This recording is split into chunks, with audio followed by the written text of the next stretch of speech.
നമസ്കാരം, മലയാളി വാർത്തയിലേക്ക് സ്വാഗതം. ഇസ്രായേലും തുർക്കിയും തമ്മിലുള്ള ബന്ധം കൂടുതൽ വഷളായിക്കൊണ്ടിരിക്കുകയാണ്. സിറിയയിലെ തുർക്കി പിന്തുണയുള്ള HTS വിമതർ പ്രദേശം പിടിച്ചെടുത്തതിനെ തുടർന്ന് മേഖലയിൽ തുർക്കിയുടെ സൈനിക സാന്നിധ്യം തന്ത്രപരമായി വളരുകയാണ്. തുർക്കി സൈന്യവും അവരുടെ സഖ്യകക്ഷികളും സിറിയയിലെ കുർദുകളെ നിരന്തരം ലക്ഷ്യമിടുന്നു. 2000 US സൈനികരുടെ സംരക്ഷണത്തിലുള്ള അതേ കുർദുകളാണ് ഇവർ. ഇപ്പോഴിതാ ഈ കുർദുകൾ ഇസ്രായേലോട് സഹായം തേടി. ഗാസയ്ക്കെതിരായ ഇസ്രായേൽ ആക്രമണത്തെ തുടർന്ന് തുർക്കിയും ഇസ്രായേലും തമ്മിലുള്ള ബന്ധം ഇതിനകം തന്നെ തകർന്നിരുന്നു. എന്നാൽ സിറിയയിലെ സമീപകാല സംഭവ വികാസങ്ങൾ ഇരു രാജ്യങ്ങളും തമ്മിലുള്ള നേരിട്ടുള്ള സൈനിക ഏറ്റുമുട്ടലിന്റെ അപകട സാധ്യത വർദ്ധിപ്പിക്കുന്നു.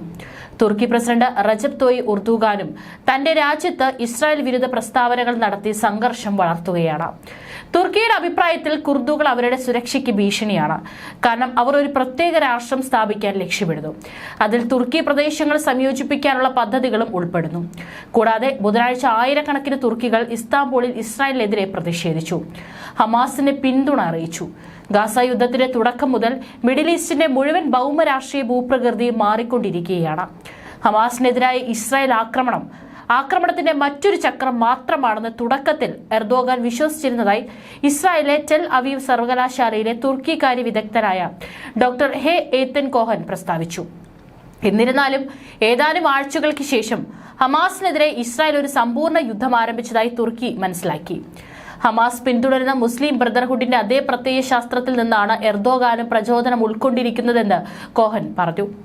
ഇസ്രായേലുമായുള്ള ബന്ധം വഷളാക്കിയ ആളാണ് എർദോഗാൻ. സിറിയയിലെ കുർദുകളുമായി ഇസ്രായേലിന് രഹസ്യ സൗഹൃദമുണ്ടെന്ന് അദ്ദേഹം സൂചിപ്പിച്ചു. കുർദുകളുടെ സഹായത്തോടെ ഇസ്രായേലിന് തുർക്കിക്കെതിരെ ശക്തമായ മറുപടി നൽകാൻ കഴിയും. ബഷാറുൽ അസദിന്റെ വിടവാങ്ങലിന് ശേഷം സിറിയയിൽ വലിയൊരു അവസരമാണ് തുർക്കി കാണുന്നത്. സിറിയയും ഇസ്രായേലും തമ്മിലുള്ള അതിർത്തി പങ്കിടുന്നത് ജൂതരാഷ്ട്രത്തിന് ഭാവിയിൽ ഭീഷണിയായേക്കാം. സിറിയ ഇസ്രായേൽ അതിർത്തി വർഷങ്ങളായി സമാധാനപരമായിരുന്നുവെങ്കിലും തുർക്കി ഇസ്രായേൽ അതിർത്തിയോട് അടുക്കുമ്പോൾ ഇപ്പോൾ സംഘർഷം ഉയർന്നേക്കാമെന്ന് അദ്ദേഹം കൂട്ടിച്ചേർത്തു.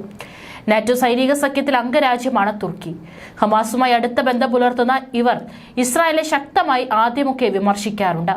ഹമാസ് നേതാക്കൾ തുർക്കിയിൽ വരാറുണ്ടെങ്കിലും അവരുടെ ഓഫീസ് ഖത്തറിൽ നിന്ന് മാറ്റുമെന്ന വാർത്ത ശരിയല്ലെന്ന് തുർക്കിയുടെ നയതന്ത്ര പ്രതിനിധി ഉദ്ധരിച്ച് റോയിട്ടേഴ്സ് അടക്കം മുൻപ് റിപ്പോർട്ട് ചെയ്തിട്ടുള്ളതാണ്.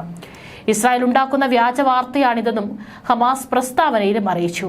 അതേസമയം ഇസ്രായേലുമായുള്ള എല്ലാ ബന്ധവും അവസാനിപ്പിക്കുകയാണെന്നാണ് തുർക്കി പ്രസിഡന്റ് ഉർദുഗാൻ വ്യക്തമാക്കിയിട്ടുള്ളത്.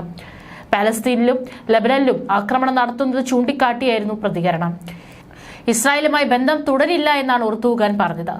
പശ്ചിമേഷ്യയിലെ പ്രശ്നങ്ങൾ ചർച്ച ചെയ്യാൻ കഴിഞ്ഞ ആഴ്ച സൗദി അറേബ്യയിൽ നടന്ന OIC ഉച്ചകോടിയിലും ഉർദുഗാൻ പങ്കെടുത്തിരുന്നു.